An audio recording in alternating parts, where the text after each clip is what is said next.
ആരോഗ്യ വകുപ്പിൻ്റെ മാത്രം പ്രശ്നമല്ല, മറ്റു വകുപ്പുകളിലും പല പ്രശ്നമുണ്ട്, ആരും തുറന്നു പറയുന്നില്ല എന്നതാണ്. പക്ഷേ തിരുവനന്തപുരം മെഡിക്കൽ കോളേജുമായി ബന്ധപ്പെട്ട് ശസ്ത്രക്രിയ മുടങ്ങിയതിൻ്റെയോ രോഗികളുടെ ഒരു വ്യാപകമായ പരാതിയൊന്നും സമീപകാലത്ത് അടുത്ത ദിവസങ്ങളിലൊന്നും അങ്ങനെ ചർച്ചയായിരുന്നില്ല. ഈ ഡോക്ടർ ഇത് തുറന്നു പറയുമ്പോഴാണ് ഇത് വാർത്തയായി ഇങ്ങനെ വരുന്നത്.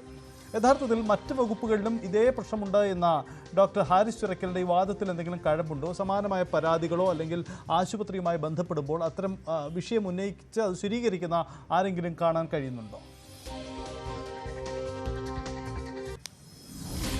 സരിത്ത, അങ്ങനെ ഒരു പരാതിയുമായി രോഗികളാരും തന്നെ ഇതുവരെ പരസ്യമായി രംഗത്തെത്തിയിട്ടില്ല. ആശുപത്രിയിൽ നിന്ന് ഔദ്യോഗികമായി നമുക്ക് അങ്ങനെ ഒരു വിവരം ലഭിക്കുന്നുമില്ല.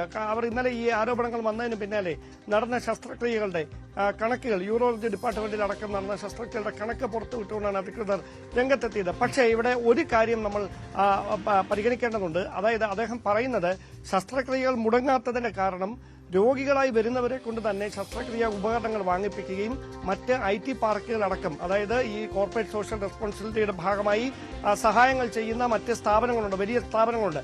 അവരുടെ കൂടി സഹായത്തോടെയാണ് ആവശ്യമായ ശസ്ത്രക്രിയ ഉപകരണങ്ങൾ തങ്ങൾ വാങ്ങുന്നത്, ഉറപ്പുവരുത്തുന്നത്. അതുകൊണ്ടാണ് ശസ്ത്രക്രിയകൾ മുടങ്ങാതിരിക്കുന്നതെന്നാണ്.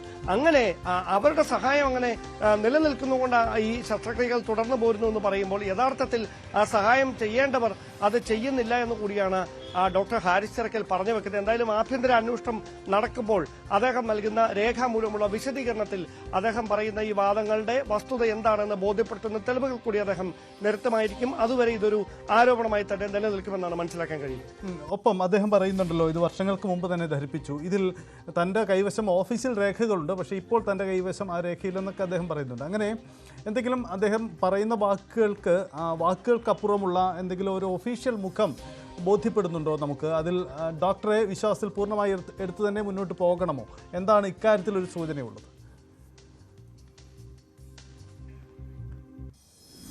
ഈ ഘട്ടത്തിൽ അത് അങ്ങനെ തന്നെ വേണമെന്ന് പറയണം. കാരണം ഡോക്ടർമാരുടെ സംഘടനകളടക്കം അദ്ദേഹം ഉന്നയിച്ച വാദത്തെ എതിർത്തുകൊണ്ട് ഇതുവരെ രംഗത്ത് വന്നിട്ടില്ല. എതിർക്കാതിരിക്കുന്നിടത്തോളം കാലം അദ്ദേഹം പറയുന്നതിൽ വസ്തുതയുണ്ട്. അല്ലെങ്കിൽ ഡോക്ടർമാരുടെ KGMI ഉൾപ്പെടെയുള്ള ഡോക്ടർമാരുടെ സംഘടന അദ്ദേഹത്തിന് പിന്തുണ നൽകുന്നുണ്ട് എന്ന് വേണം മനസ്സിലാക്കുക. അതല്ല എങ്കിൽ ഒരു വ്യക്തിക്ക് ഇങ്ങനെ ഒരു വകുപ്പിനെ മുഴുവൻ പ്രതിസ്ഥാനത്ത് നിർത്തുന്ന തരത്തിൽ ഇങ്ങനെ ഒരു രൂക്ഷമായ ആരോപണം ഉന്നയിക്കാനും ആ ആരോപണത്തിൽ വിശദീകരണം തേടിയ ശേഷം വീണ്ടും അതേ ആരോപണം ആവർത്തിച്ച് തുടരാനുമൊന്നും കഴിയില്ല. അങ്ങനെ ഉണ്ടെങ്കിൽ അദ്ദേഹത്തിന് പിന്നിൽ കൃത്യമായി മറ്റ് ഡോക്ടർമാരുടെ വകുപ്പ് മേധാവികളുടെ പിന്തുണ ഉറപ്പാക്കിയിട്ടായിരിക്കണം ഇങ്ങനെ ഒരു സമൂഹ മാധ്യമത്തിൽ അദ്ദേഹം പോസ്റ്റ് ഇടുന്ന സാഹചര്യവും പരസ്യമായി മാധ്യമങ്ങളിലൂടെ അത് വിളിച്ചു പറയുന്ന സാഹചര്യമൊക്കെ ഉണ്ടായത്. എന്തായാലും ഇന്നത്തെ ഈ സ്ഥിതിക്ക് ശേഷം, അല്ലെങ്കിൽ ഇന്നത്തെ ഈ പ്രതികരണത്തിലൂടെ ശേഷം ആരോഗ്യ വകുപ്പിന്റെ ഭാഗത്ത് നിന്ന് ഏത് തരത്തിലുള്ള തുടർ നീക്കങ്ങളാകും ഉണ്ടാകുക എന്നാണ് നമുക്ക് അറിയാനുള്ളത്. അദ്ദേഹത്തോട് പേരിനൊരു വിശദീകരണം ചോദിക്കുകയായിരിക്കുമോ, അതോ അതിനപ്പുറത്തേക്ക് കുറച്ചുകൂടി ഗൗരവത്തോടെ ഈ കാര്യത്തെ അവർ നോക്കിക്കാണുമോ എന്ന കാര്യത്തിലൊക്കെ വ്യക്തത കൈവരേണ്ടതുണ്ട്. ശരി.